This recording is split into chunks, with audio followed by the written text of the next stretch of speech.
Bien, chers frères et sœurs dans le Christ, nous voici devant une page d'évangile connue. Un pharisien, un homme pieux et observant, zélé pour la loi, et un publicain, un collecteur d'impôts, reconnu comme un pécheur public, se trouvent ensemble à prier dans le temple. Et c'est une parabole que raconte Jésus. Ceux qui ont lu Histoire d'une âme, les manuscrits autobiographiques de Thérèse, peuvent se souvenir du dernier paragraphe, à la saveur conclusive. « Je n'ai qu'à jeter les yeux, écrit-elle, dans le Saint Évangile. Aussitôt je sais de quel côté courir. Ce n'est pas à la première place mais à la dernière que je m'élance. Au lieu de m'avancer avec le pharisien, je répète, rempli de confiance, l'humble prière du publicain. » Souvent, dans cet évangile, nous regardons l'attitude du pharisien pour y discerner ce qui ne va pas. L'évangile ne commence-t-il pas par ces paroles à l'adresse de certains qui étaient convaincus d'être justes et qui méprisaient les autres? Jésus dit la parabole que voici. Nous pouvons discerner chez le pharisien ce que dénonce le Christ. Il est convaincu d'être juste. Première erreur, car qui peut se dire juste devant Dieu? Il juge les autres en affirmant « ils sont voleurs, injustes, adultères ». Autre erreur, car Dieu est le seul juge. Il se compare à eux pour se valoriser. « Je ne suis pas comme les autres hommes ». Erreur encore, car Dieu seul connaît le fond des cœurs.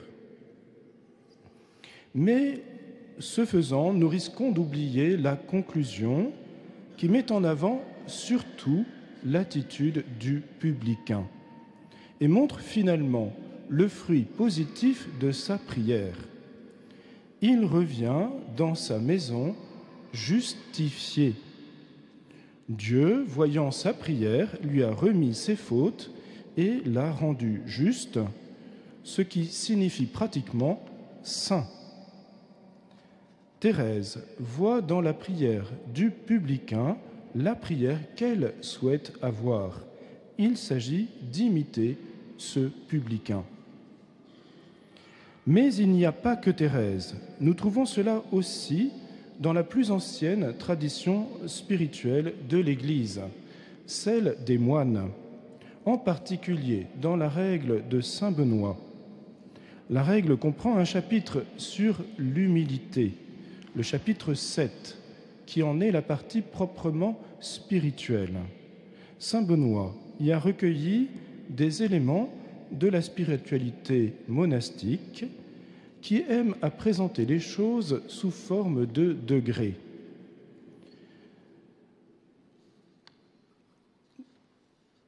Le chapitre présente 12 degrés d'humilité que le moine doit gravir comme les échelons d'une échelle. Mais si l'on regarde de près, on va s'apercevoir que ces degrés ne sont pas forcément successifs et que quand ils le sont, ils décrivent surtout un mouvement de descente dans l'humilité. Ce 12e et dernier degré d'humilité est décrit ainsi.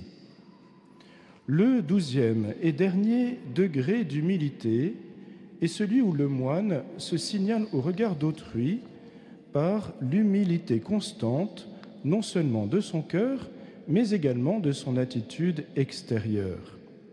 Il tient toujours la tête inclinée, les yeux baissés. À tout moment conscient des péchés dont il se sait coupable, il se considère comme déjà assigné au terrible jugement. Il se répète sans cesse en son cœur la parole que le publicain de l'Évangile dit les yeux baissés. « Seigneur, je ne suis pas digne, moi pécheur, de lever les yeux au ciel et de même avec le prophète, je me suis courbé et humilié. Donc, saint Benoît au VIe siècle et sainte Thérèse au XIXe se rejoignent pour conclure leur enseignement en présentant l'image de la prière du publicain. Jésus, de fait, nous le donne comme exemple d'une prière qui porte du fruit. Mais peut-être sommes-nous un peu aveuglés par le fait qu'il s'agit d'un pécheur. Nous nous laissons piéger par la parabole qui nous montre que nous aussi, comme le pharisien, nous avons tendance à juger les autres et à nous comparer à eux pour inconsciemment nous auto-justifier, passer pour des justes à nos propres yeux. Benoît, Thérèse, dans leur quête spirituelle, ont dépassé cela et voient dans la prière du publicain un modèle que Jésus nous donne. Benoît en décrit le fruit d'une attitude de fond devenue celle du moine ayant longuement cheminé. Ayant gravi tous ces degrés d'humilité, le moine parviendra donc bientôt à cet amour de Dieu qui, devenu parfait, chasse la crainte. Il est donc désormais parvenu à l'amour de Dieu qui vient demeurer en lui. Et Benoît continue. Grâce à cet amour, tout ce qu'auparavant il observait non sans crainte, il commencera à l'observer sans aucune peine, comme naturellement et par habitude, non plus par crainte de l'enfer, mais par amour du Christ, par l'accoutumance du bien et par goût de la vertu. Voilà ce que dès lors le Seigneur daignera manifester par l'Esprit Saint en son ouvrier purifié de ses vices et de ses péchés. C'est la conclusion du chapitre. L'Esprit Saint est venu rapidement au secours du moine dès lors que celui-ci s'était laissé habiter par cette prière du publicain. Et en peu de temps, il a réalisé dans ce moine la purification de ses vices que celui-ci désirait. Sainte Thérèse va passer de cette image à une autre qui lui est chère, celle de Marie-Madeleine, vue sous les traits de la pécheresse qui a osé entrer chez le pharisien Simon pour y trouver Jésus et qui s'est jetée en pleurs à ses pieds pour les oindre de parfum et les essuyer de ses cheveux. Elle en fait une deuxième image qui conclut son récit. Au fond, il s'agit de la même attitude spirituelle. Elle écrit « Mais surtout, j'imite la conduite de Madeleine, son étonnante ou plutôt son amoureuse audace qui charme le cœur de Jésus, séduit le mien. » Elle avait déjà mis en avant ce geste en écrivant à un de ses frères spirituels, l'abbé Bellière. « Vous aimez saint Augustin, sainte Madeleine, ces âmes auxquelles beaucoup de péchés ont été remis parce qu'elles ont beaucoup aimé. Moi aussi, je les aime. J'aime leur repentir et surtout leur amoureuse audace. Lorsque je vois Madeleine s'avancer devant les nombreux convives, arroser de ses larmes les pieds de son maître adoré qu'elle touche pour la première fois, je sens que son cœur a compris les abîmes d'amour et de miséricorde du cœur de Jésus, et que toute pécheresse qu'elle est, ce cœur d'amour est non seulement disposé à lui pardonner, mais encore à lui prodiguer les bienfaits de son intimité divine, à l'élever jusqu'au plus haut sommet de la contemplation. Dans son encyclique sur le cœur de Jésus, dit Lexit Nos, le pape François verra dans ce passage une des approches les plus justes du cœur de Jésus. Pourquoi la prière du publicain d'une part, le geste de Marie-Madeleine d'autre part, ont-ils une telle valeur devant Dieu? Nous y trouvons trois éléments.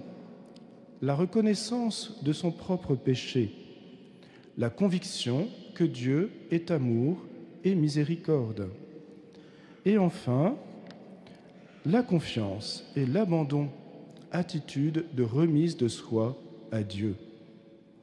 Cette attitude audacieuse de Marie-Madeleine, cette prière du publicain, coïncide avec la petite voix de Thérèse, dont elle a trouvé plusieurs manières de l'exprimer.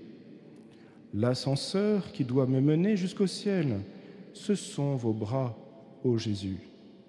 C'est la confiance, et rien que la confiance, qui doit nous conduire à l'amour. De ces images, Thérèse tire l'ultime conclusion de son récit, que l'on trouve aussi dans cette même lettre. Si Dieu est ainsi, qui ne résiste pas à celui, à celle qui, du fond de sa détresse, de son péché, se tourne vers lui, confiant dans sa miséricorde, si Madeleine a bien compris le cœur de Jésus, alors ce cœur de Jésus devrait nous permettre de bannir toute crainte. Et Thérèse en donne la raison, le cœur de Jésus est un brasier ardent d'amour. Ah, mon cher petit frère, depuis qu'il m'a été donné de comprendre aussi l'amour du cœur de Jésus, je vous avoue qu'il a chassé de mon cœur toute crainte. Le souvenir de mes fautes m'humilie, me porte à ne jamais m'appuyer sur ma force, qui n'est que faiblesse. Mais plus encore, ce souvenir me parle de miséricorde et d'amour. Comment, lorsqu'on jette ses fautes avec une confiance toute filiale dans le brasier dévorant de l'amour, comment ne serait-elle pas consumée sans retour ? Cette lettre est du 21 juin 1897. Thérèse finira son 3e manuscrit en juillet et elle mourra le 30 septembre. Les derniers mots du manuscrit s'appuient aussi sur l'exemple de Marie-Madeleine. Oui, je le sens, quand même j'aurai sur la conscience tous les péchés qui se peuvent commettre, j'irai, le cœur brisé de repentir, me jeter dans les bras de Jésus, car je sais combien il chérit l'enfant prodigue qui revient à lui. Thérèse conclut par sa petite voix, exprimée puis synthétisée dans les 2 mots de la fin. Ce n'est pas parce que le bon Dieu, dans sa prévenante miséricorde, a préservé mon âme du péché mortel que je m'élève à lui par la confiance et l'amour.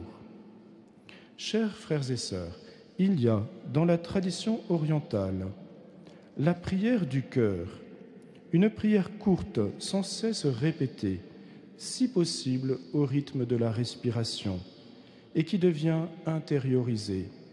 Inspiration, Seigneur Jésus-Christ Sauveur.